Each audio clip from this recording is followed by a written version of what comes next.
magandang gabi po sa inyo lahat. Ito po si Rani Sakdaran kasama si Rado Di Malibot para po sa coverage ng Governor's Cup courtesy of Vintage Sports. And fourth quarter na tayo, Rado. 4 lamang ang lamang ng Ginebra ngayon. Well, si Lamont Stratas nagpasikat ng third quarter, taling 18 points. May dagdag pasigit ngayon sa start of fourth quarter. At only a 2-point ball game. This is the closest na nakakakuha ng San Miguel Beer. Matapos silang tambakan ng 25 puntos. Lamont Stratas, you're mentioning 7 out of 9 during the third quarter. Napaganda yung tama ng net dun sa pasa para kay EJ File. Well, actually, nung quarter break niya, sinasabi ni Coach Norman Black, huwag kayo, ni Coach Jaworski, huwag kayong manood. Kailangan natin tumipesa. Nawawala na yung ating aggressiveness. At you see those scores by quarter. Pawit. Itong San Miguel. Kung yung first quarter, yung third quarter, 31-18 para sa San Miguel. Wind out. Yung tira ni Alan kay Dick. Pero nandun pa rin ang San Miguel Bill for second service. Ito si Struthers. Ang nakatao na sa kanya si Gayoso. 3-point shot ni Pumarin. Pasok! Triple V shot! And only a 1-point lead, Randy. Yung sabi namin, nadahan-dahan dahil mahaba pa ang buong second half. Sa third quarter, sapat na yun para sa kupunan ng San Miguel Bill para makahabol sa opening minutes of the fourth quarter. Isa na ang lamang ng Ginebra. EJ File looking to eat Babylonia alive. Yes, he does that.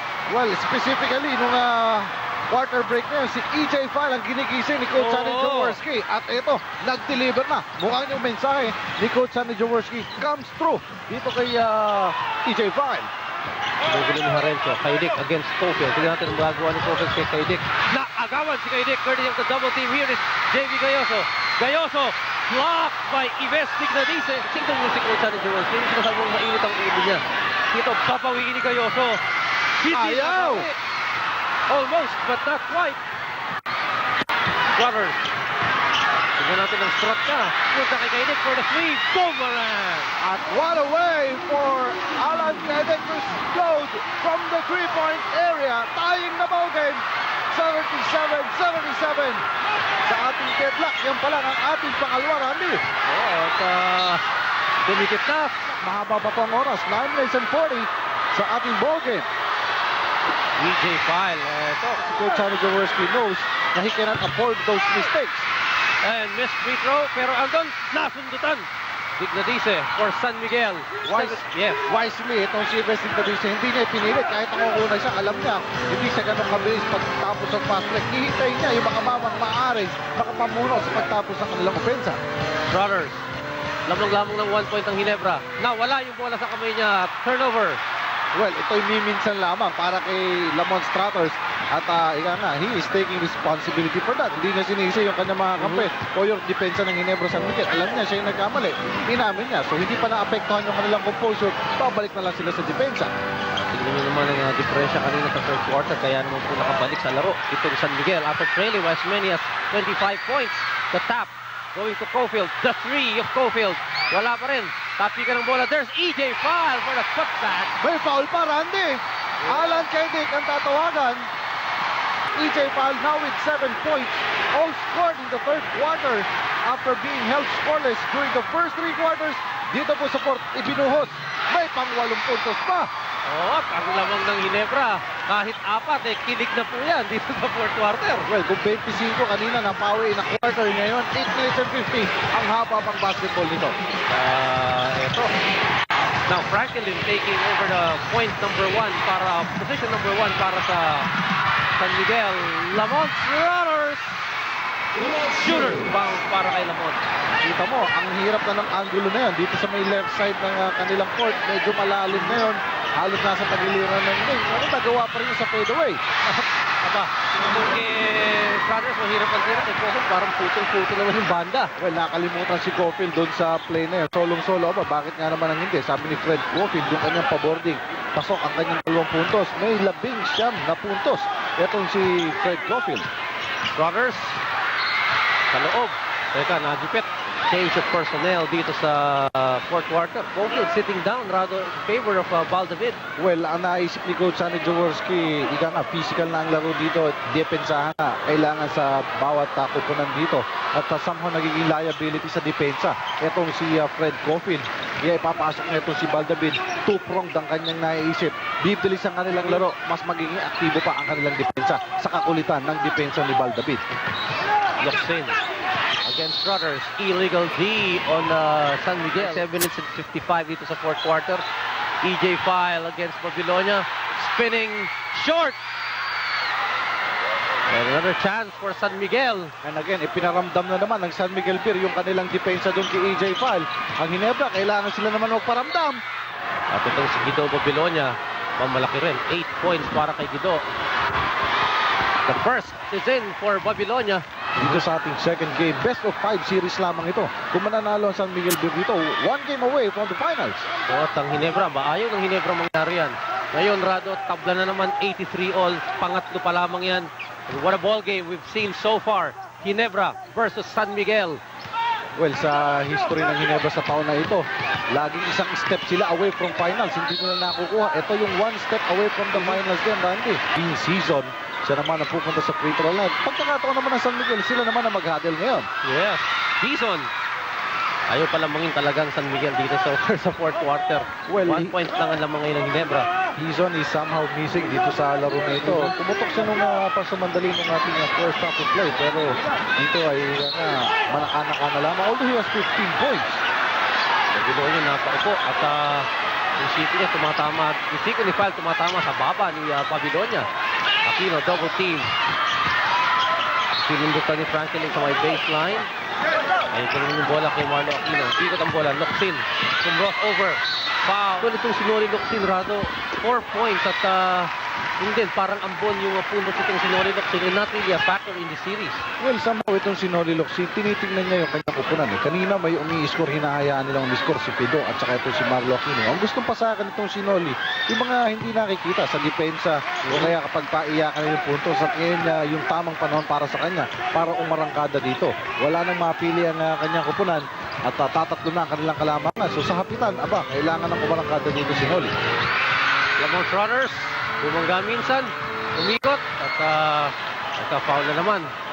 Talagang kailangan matigas ang katawan mo rito sa mga banggaan. At eto, dalawa yung magkasunod na tama. Tinamaan ito si Lamont Struthers. Una kay Locsin, pangalawa kay Marlo Aquino. Pero yung foul will go against Noli Locsin. He's third. Ito Struthers kinakapa yung kanyang bato. At humingi na ng injury timeout. Rado ang San Miguel Beer para kay Lamont Struthers na tinitignan ng doktor ngayon. Well, dun sa play na yun, tatlo halos ang makakalaban nila Monstratas. Papasok pa ito nandito ito sa may ilalim. Pagpasok niya, tatlo ang sasalubong sa kanya. Ang papaul dito sa kanyang kay Noli Locsin, ayun, yung hato na yun. Mamaya si Marlo, ayun, tumama pa sa balikat. So, kahit hindi masakit yung chop, pero yung bigat ni Marlo, yung bigat ng braso, naramdaman niya sa balikat. Ang pagkakataon na rin nila Monstratas, knowing very well, napagod na siya.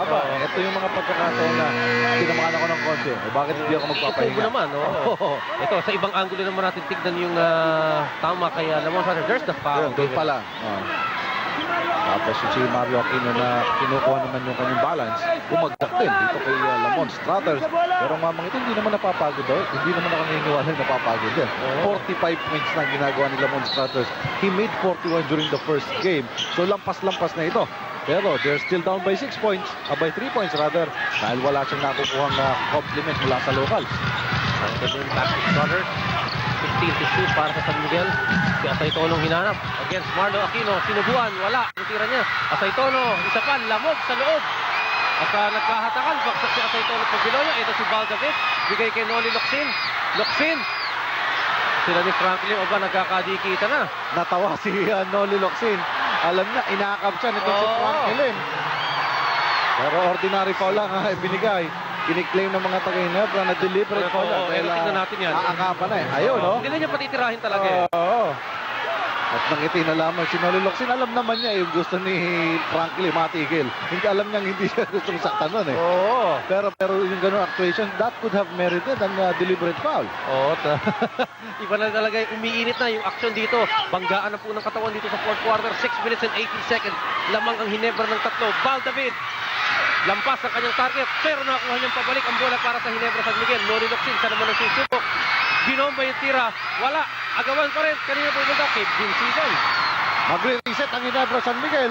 Oh, helter-skelter yung Oo. place dyan. Pero yung presence si Baldavid, kita mo kanina kung si Kopel dyan, nawala na siguro yung bola. Iniwan ni Baldavid, through reverse. Sinupa. Ayan.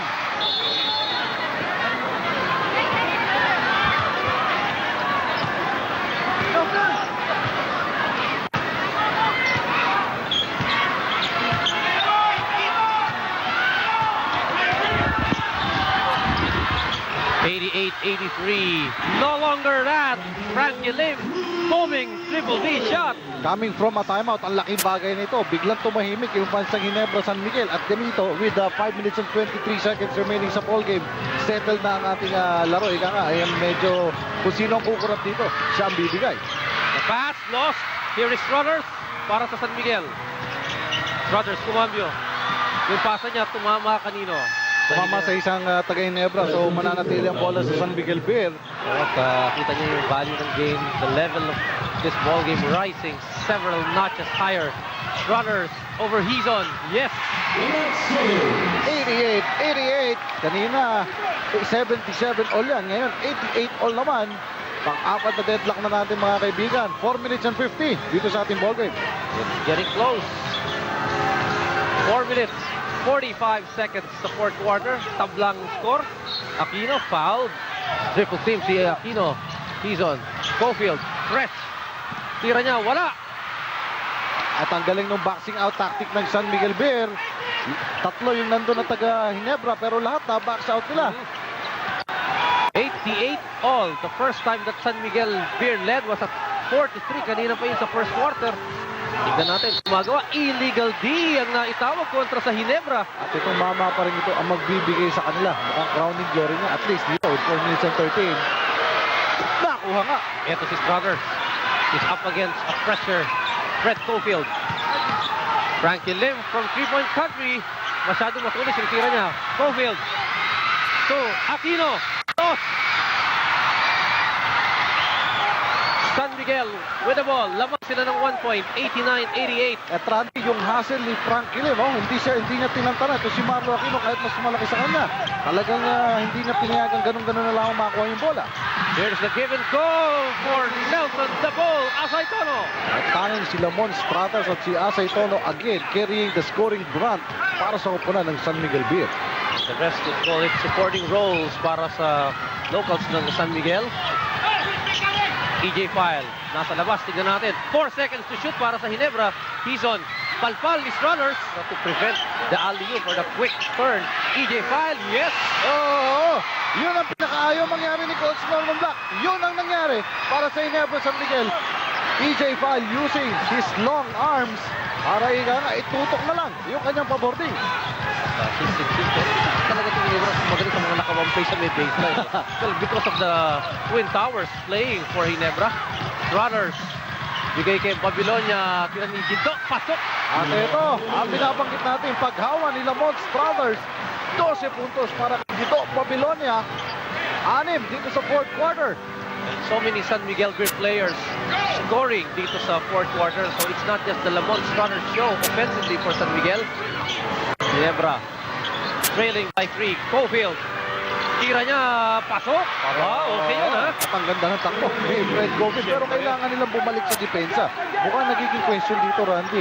Naging factor ba against Ginebra San Miguel yung kanilang pagkakapahinga? Yung pagiging automatic nila sa semis kaya matagal silang hindi nakapaglaro.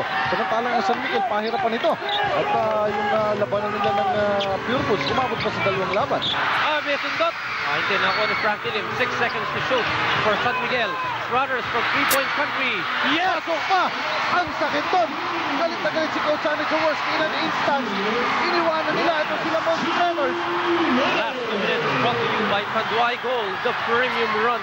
Habang ang Ginebra hindi makascore sa 3-point shooting, ang San Miguel Beer 4 out of 6 na. Well, si Coach Sandy Jaworski ang kanyang pangihinayang. Alam naman ng kupunan nila kung sino lang ang babantayan. And it is Lamont Struthers. With only 4 seconds sa shot clock ng San Miguel, wala nang ibang hanapin kundi si Lamont Struthers at yun pa mismo ang kanilang iniwanan dun sa play na yun. Tignan natin kung 2-man special para sa Ginebra. 14 to shoot. Cofield. Again, Struthers sa loob. Palpal. 8 seconds. Harencio for the 3. Yes! Pito Arencio. 96 all ang skorado. Ginebra has a foul to give at this point. When si Coach Norman Black ang kanyang instruction, sila Monstrators pa rin. Pero he is not discounting the fact na pwede makapunta sa local ito with the drop pass.